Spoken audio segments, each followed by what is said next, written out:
ভিতরে কোথায় যাচ্ছ? আমি ভিতরে যাচ্ছি। কি সমস্যা?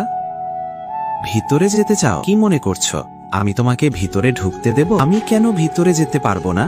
চিফ সিকিউরিটি অফিসার তার পোশাক দেখে তাকে বিচার করছে। শোনো, আমাদের মতো লোকদের আমি খুব ভালো করে চিনি। অযথা নাটক করো না, এখান থেকে চলে যাও। তুমি আমাকে কিভাবে চেনো? তুমি কি আমার আত্মীয়? আমি যখন ভিতরে যেতে এসেছি তখন ফিরে যাব কেন? এই হোটেলটা কি তোমার বাবার? বলো।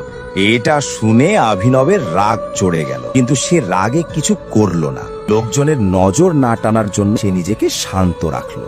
অভিনব 2 কদম পিছিয়ে গিয়ে ফোন বের করে আকরামকে কল করলো। হ্যাঁ টাইগার, কোথায় আছো? আমি হোটেলের এন্ট্রান্সে আছি। আকরাম, আমাদের টেবিল নম্বর কি? টেবিল নম্বর? ওহ, এই হোটেলটা আমারই। টেবিল বুক করার দরকার নেই, ভেতরে গিয়ে আরামে বসো, আমি এক্ষুনি পৌঁছচ্ছি। আমি ভেতরে যেতে পারছি না। এখানে একটা সিকিউরিটি গার্ড দাঁড়িয়ে আছে, সে বলছে আমার মতো লোকদের ভিতরে ঢুকতে দেয় না। বোকাটাকে, তুমি একটা কাজ করো, আমি মাত্র 10 মিনিটের মধ্যেই পৌঁছে যাচ্ছি, তুমি অপেক্ষা করো, ঠিক আছে? আর এই অফিসারের জন্য আমি দুঃখিত। ঠিক আছে, কোনো সমস্যা নেই। কেন এত হিরো হতে যাচ্ছিলে? আমি তো বলেছিলাম তোমাকে ভিতরে ঢুকতে দেব না। তুমি প্রধানমন্ত্রীকে ফোন করলেও না, বুঝেছো? এখন এখান থেকে বেরিয়ে যাও। ও দেখ তো, তোমার ওই অকেজো এক্স। চলো ওকে নিয়ে একটু মজা করি।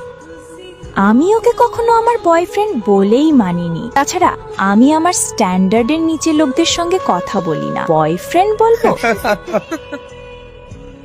কিন্তু এই ছোট লোকটা তোমাকে একটা উপদেশ দিতে চায়।